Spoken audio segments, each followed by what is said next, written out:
मोक्कं करोति वाचालं पङ्गुं लङ्घयते गिरिं यत्कृपातमहं वन्दे परमानन्दमाधवं निगमकल्पतरुगलितं फलसुखमुखदमृतद्रवसंयुक्तं पिबत भागवतं रसमालयं मुहुरसिकः भुवि भावुकः। ओं नमो भगवते वासुदेवाय।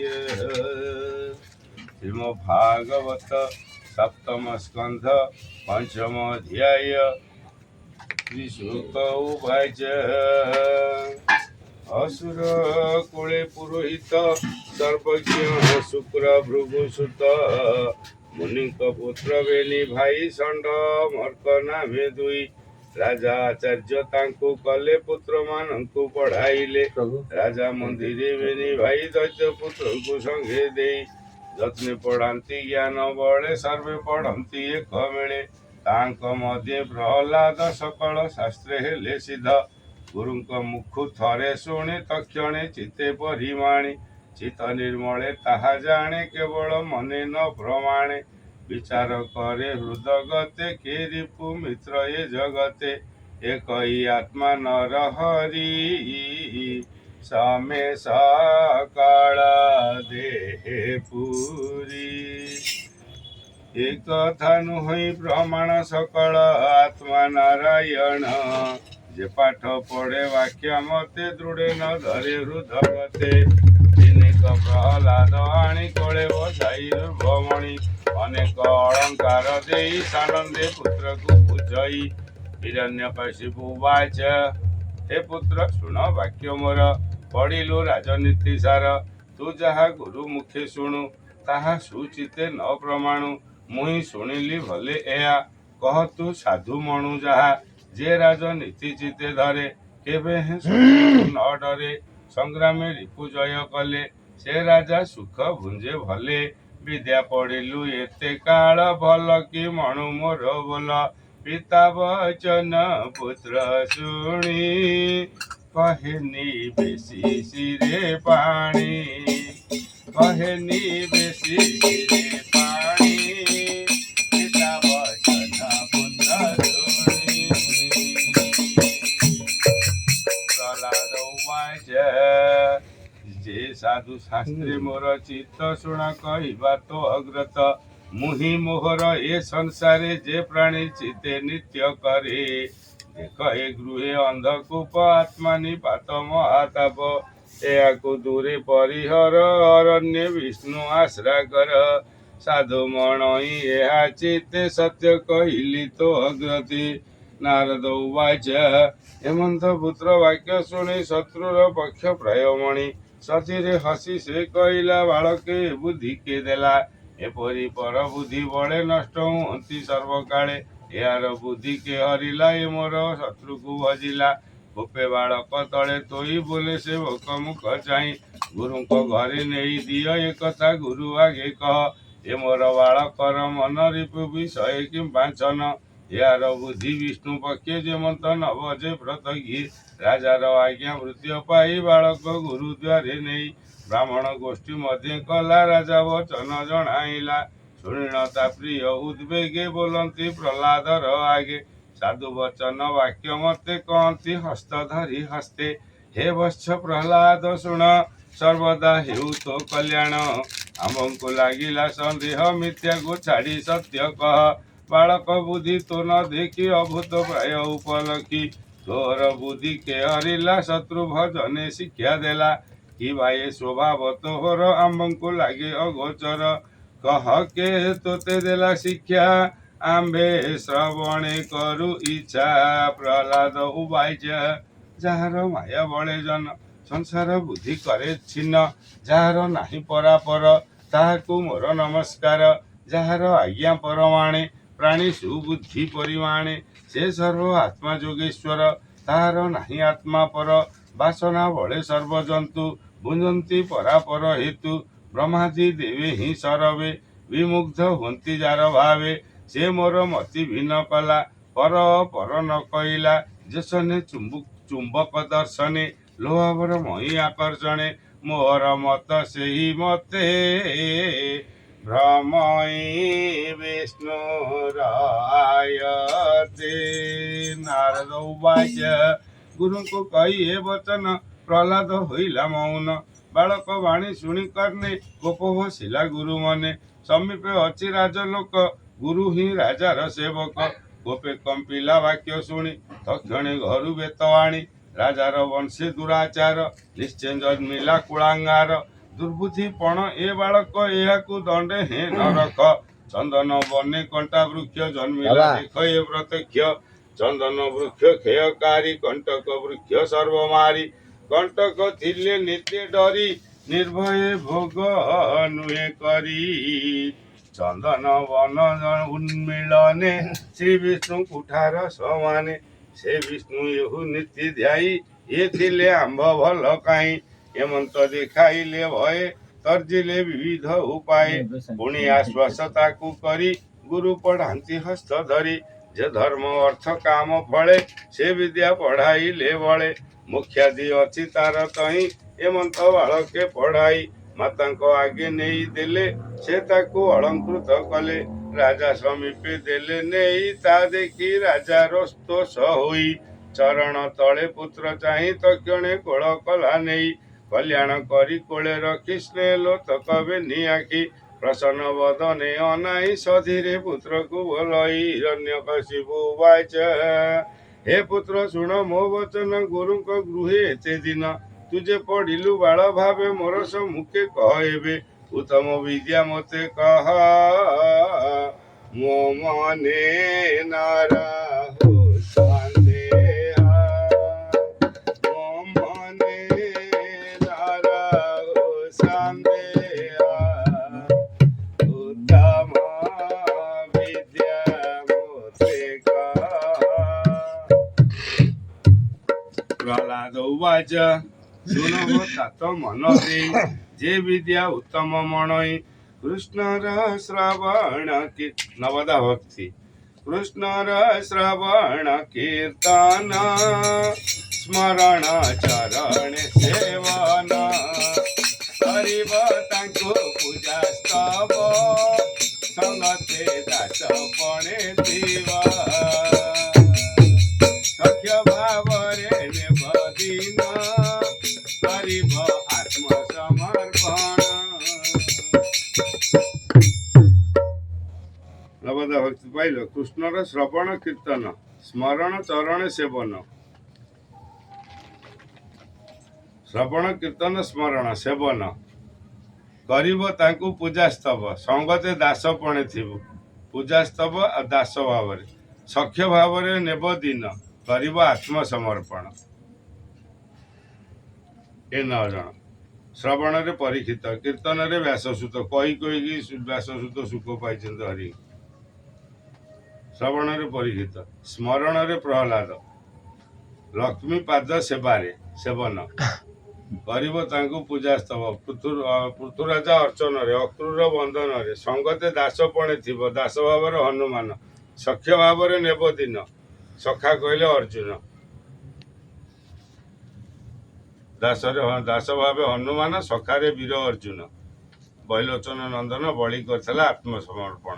करिब आत्मसमर्पण ए भावे चित्त समर्पिब। सांख्य भावरे नेब दिन करिब आत्मसमर्पण। ए भावे चित्त समर्पिब जे शास्त्र कहे एते भाव। ताहा मु उत्तम मणई कहली तोर पासे मुहि। नव लक्षण भक्ति जे नर गोविंदे करंती। उत्तम बुद्धिया बोली ताहा जणे न लागे विष्णु माया। हेमंत पुत्र मुख शुणी कोपे उठिला शिर जोड़ी। आरक्त बेनी चक्षु तार प्रचंड कंपई अधर। गुरुपुत्र मुख चाही बोलाई कोपवर होई। हिरण्यकशिपु उवाच तू ब्रह्म वंशी गुरु सुत एकी तो हर विपरीत। ए विपक्ष श्रुति कथा जेते ए शिक्षा देलु तू केमंते। ଅସାର ବିଦ୍ୟା ଶିଖାଇଲୁ। ତୁ ତ ଅବଜ୍ଞା ମୋତେ କଲୁ। ଅସାଧୁ ଲୋକ ଏ ସଂସାରେ, ରୋଗ ଯେ ଶନି କଳେବରେ। ଯେ ପ୍ରାଣୀ ବ୍ରହ୍ମ ହତ୍ୟା କରେ, ସେ ଯକ୍ଷ ବ୍ୟାଧ ଜନ୍ମାନ୍ତରେ। ଯେ ନିତ୍ୟ ମଦ୍ୟପାନ କରେ, ବିକଟ ଦନ୍ତ ତା ଅଧରେ। ସୁବର୍ଣ୍ଣ ହରି ଥାଇ ଯେବେ, ସେ କୂଳ କ୍ଷୟ ଦୋଷ ଲଭେ।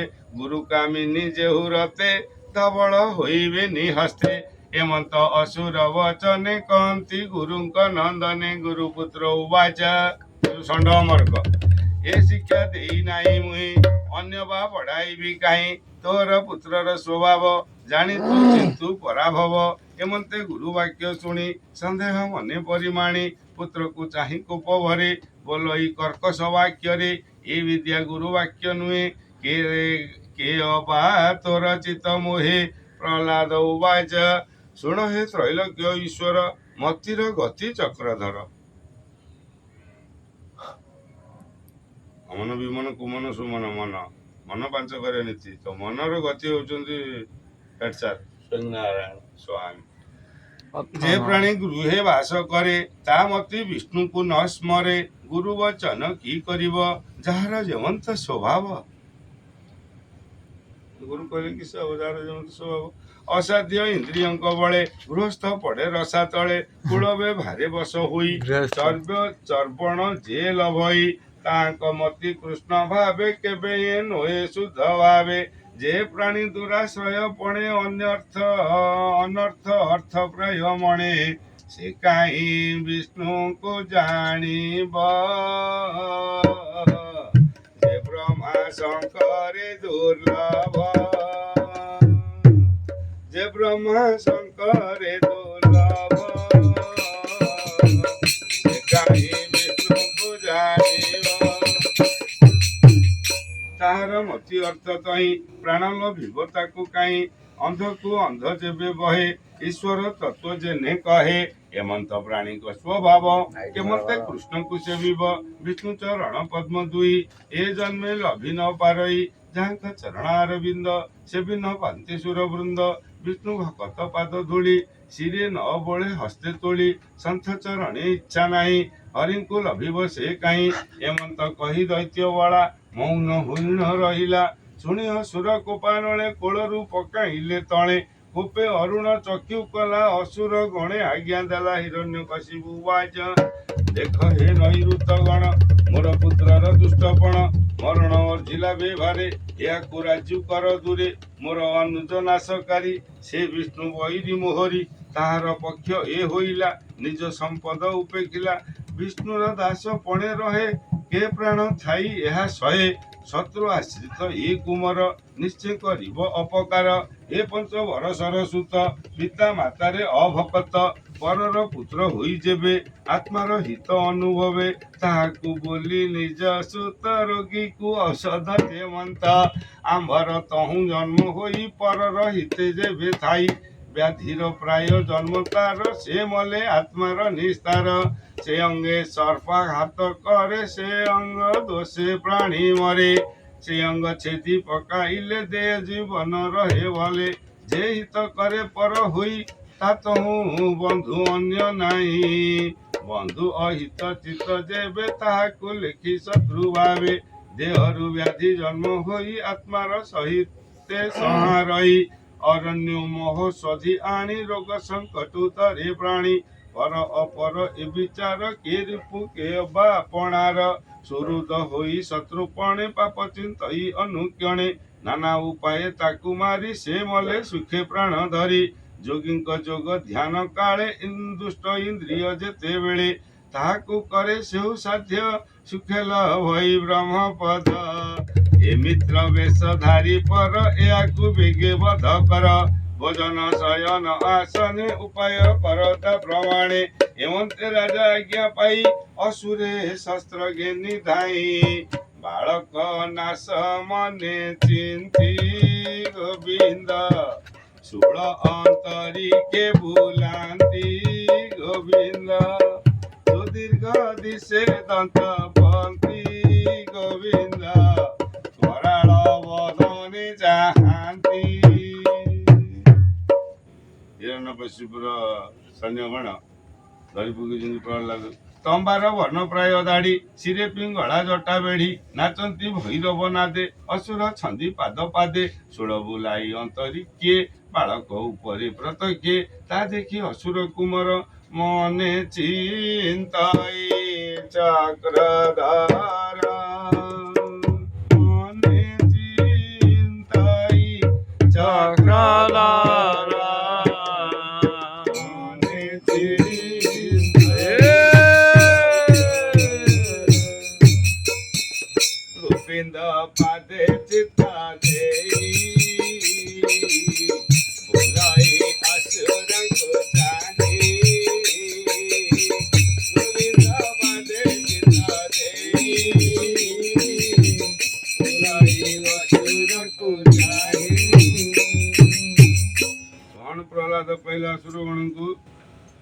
ତୁମ୍ଭର ଦେହେ ଯେବେ ହରି ଆତ୍ମା ସ୍ୱରୂପେ ଛନ୍ତି ପୁରୀ, ସକଳ ଶସ୍ତ୍ରେ ହରି ଯେବେ ଘଟନ ଅଛି ଆତ୍ମା ଭାବେ, ଏକଥା ସତ୍ୟ ଯେବେ ହୁଏ ଶସ୍ତ୍ର ନ କାଟୁ ମୋର ଦେହେ, ଶୁଣି ଅସୁର କୋପ କଲେ ଅନେକ ଶସ୍ତ୍ର ପ୍ରହାରିଲେ, ପ୍ରହ୍ଲାଦର ଦେହେ ବାଜି ତକ୍ଷଣେ ଶସ୍ତ୍ରେ ଗଲେ ଭାଜି, ଅପୁଣ୍ୟବନ୍ତ ପ୍ରାଣୀ ଦେହେ ସାତ୍ବିକ ଫଳ ଯେନେ ନୋହେ, ଅଭୂତ କର୍ମ ତାର ଦେଖି ତକ୍ଷଣେ ଆସନ ଉପେକ୍ଷୀ, ଭିତରେ ଗମିଲା ଅସୁର ଭୟ କମ୍ପିଲା ତା ଶରୀର, ମନ୍ତ୍ରୀ ସଙ୍ଗତେ ବିଚାରିଲା ନିର୍ବନ୍ଧେ ମରଣ ଚିନ୍ତିଲା, ଐରାବତ ଆଦି ଗଜେ ତାହାକୁ ଅଣାଇଲା ତେଜେ, ବୋଲଇ ଦନ୍ତା ଘାତ କର ଯେମନ୍ତେ ମରଇ କୁମର, ଶୁଣି ଅନେକ ହସ୍ତି ତୁଲେ ବାଳକ ନିକଟେ ମିଳିଲେ, ହସ୍ତିଙ୍କି ଚାହିଁ ଦୈତ୍ୟ ବଳା ଅନ୍ତରେ ବିଷ୍ଣୁ ସୁମରିଲା, ଓಂ ନମୋ ଭଗବତେ ବାସୁଦେବାୟ।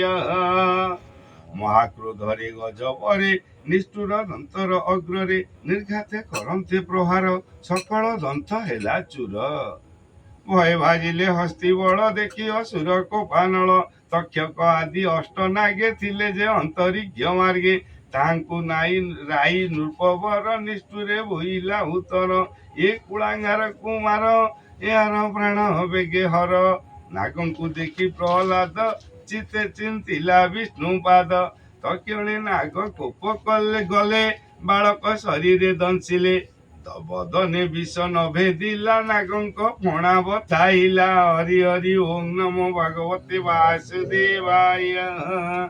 ନାଗ ପଳାଇ ଗଲେ ବେଗେ ଜୀବନ ଭଏ ଦଶ ଦିଗେ, ପୁଣି ସେ କୃତ୍ୟା ହୋମ କଲା, ପର୍ବତ ଶିଖୁ କଚାଡ଼ିଲା, ସାଗର ଜଳେ ବୁଡ଼ାଇଲା, କେବେ ହେଁ ତା ପ୍ରାଣ ନ ଗଲା, ବନ୍ଧନ କରେ ପ୍ରତିଦିନେ ମରିବ ବୋଲଇ ଯେ ସନେ, କେତେ ଦିନ ଅଭୋଜନେ ବଞ୍ଚିଲା ଅସୁର ନନ୍ଦନେ, ହିମ ପବନ ଅଗ୍ନି ଜଳେ କଷଣ ଦେଲା କୋପାନଳେ, ନାନା ପ୍ରକାର କଷ୍ଟ ଦେଲା କେବେ ବାଳକ ନ ମଲା, ସ୍ୱଭାବେ ପାପ ତାର ନାହିଁ ଦଣ୍ଡ ବାଧିବ ତାକୁ କାହିଁ, ଦଣ୍ଡ ବାଧିବ ତାକୁ କାହିଁ, ସ୍ୱଭାବେ ପାପ ତାର ନାହିଁ।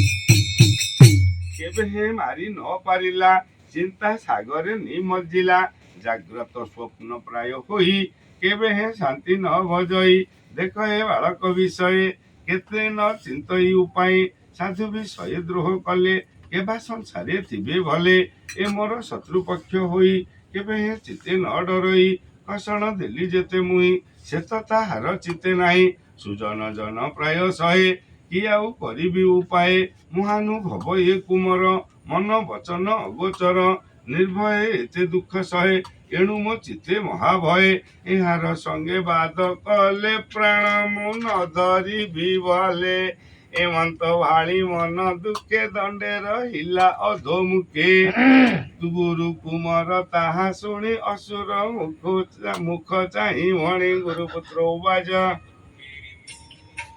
ଶୁଣ ହେ ନୃପ ଚୂଡ଼ାମଣି, ତପେ ତୁ ତ୍ରିଭୁବନ ଜିଣି, ଆତ୍ମା ସୁଖରେ ଭୋଗ କରୁ, ଯେନେ ଅଚଳ ମହାମେରୁ, ତୋର ରିପୁ ଏ ସଂସାରେ ନ ଦେଖି ଶରୀର ବେବାରେ ଏ ବାଳ କୋମର ତୋର ଏହାକୁ କିମ୍ବା ତୋର ଡର ଏ ଶିଶୁ ବୁଦ୍ଧି ଛାଡ଼ି ନାହିଁ ସଂଶୟ କରୁ କାହିଁ ପାଇଁ ଯେବେ ସଂଶୟ ତୋର ମନେ କହିବା ଶୁଣ ସାବଧାନେ ତାହାକୁ ବରୁଣର ପାଶେ ବନ୍ଧନ କର ତୁ ବିଶ୍ୱାସେ ନିକଟେ ରଖ ତୋ ଆୟତେ ଭୟ ନା ଲାଗୁ ତୋର ଚିତେ ବାଳୁତ ଦଶା ଏ ଛାଡ଼ିଲେ ସୁବୁଦ୍ଧି ପ୍ରକାଶିବ ଭଲେ ଏକଥା କର ଆମ୍ଭ ମତେ ତୋ ପାଶେ ଥାଉ ଅନୁବ୍ରତେ ତାବତ ଥାଉ ଏହି ମତେ ସନ୍ଦେହ ନ କର ତୁ ଚିତେ ଗୁରୁପୁତ୍ରଙ୍କ ବାକ୍ୟ ଶୁଣି ସନ୍ତୋଷେ କହେ ନୃପମଣି ହିରଣ୍ୟକଶିପୁ ବାଚ ଶୁଣ ହେ ଗୁରୁଙ୍କ କୁମାର ଏବେ ମୋହର ବୋଲ କର ଗୃହସ୍ଥ ଧର୍ମେ ଧର୍ମ ଯେତେ ରାଜାଙ୍କ ଧର୍ମ ନୀତି ଯୁକ୍ତେ ତ୍ରିବର୍ଗ ଧର୍ମ ଅର୍ଥ କାମ ଯେମନ୍ତେ ପଢ଼େ ଅନୁକ୍ରମ ଏମନ୍ତ ରାଜାର ବଚନେ ପ୍ରହ୍ଲାଦେ ଗୁରୁ ବେନି ଜନେ ଅନେକ ଯତନେ କହିଲେ ଅସୁର କୁମାରଙ୍କ ତୁଲେ ଗୁରୁଙ୍କ ମୁଖ ଯେତେ ଶୁଣେ ଅନ୍ତରେ ସାଧୁ ତାନ ମଣେ ଗୃହସ୍ଥ ଧର୍ମର ବ୍ୟବସ୍ଥା ଆତ୍ମାର ନିପାତ ଏ କଥା ଏ ଧର୍ମେ ମୋହ ହୁଏ ଜନ ଏଣିକି ମୋର ପ୍ରୟୋଜନ ଏମନ୍ତ କରେ ବିଚାରଣ ଏବେ ହୋ ଧର୍ମ ସୂତ ଶୁଣ ନାରଦ ଉବାଚ ପଢ଼ଇ ବାଳକର ମେଳେ ଗୁରୁ ଯେ ଗୃହ ଧର୍ମଥି ଗଲେ ସେ ପ୍ରହ୍ଲାଦ ତା ଚାହିଁ ବୋଲେ ବାଳକ ମଧ୍ୟ ଥାଇ ଶୁଣ ହେ ଅସୁର କୁମରେ ଯେ ବିଦ୍ୟା ସଂସାରୁ ଧରେ ଯେ ବିଦ୍ୟା ସଂସାରୁ ଧରେ ଯେ ବିଦ୍ୟା ସଂସାରୁ ଧରେ ମତେ ମନୁଷ୍ୟ ଦେହ ବହି ଆତ୍ମାର ଜ୍ଞାନ ଯାର ନାହିଁ ଆତ୍ମାର ଜ୍ଞାନ ଯାର ନାହିଁ ମତେ ମନୁଷ୍ୟ ଦେହ ବହି ତାର ଜୀବନ ଅକାରଣ ଏବେ ହୋତା ବଦାନେ ଶୁଣ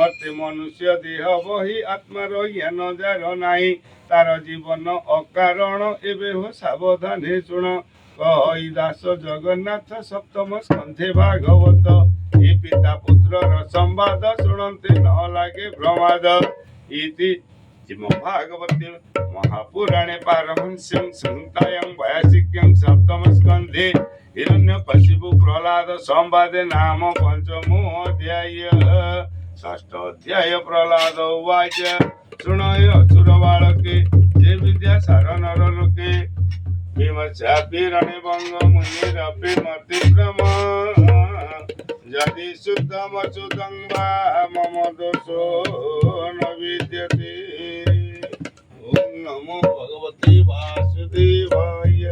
କଣ ଟିକେ ଘୋଷା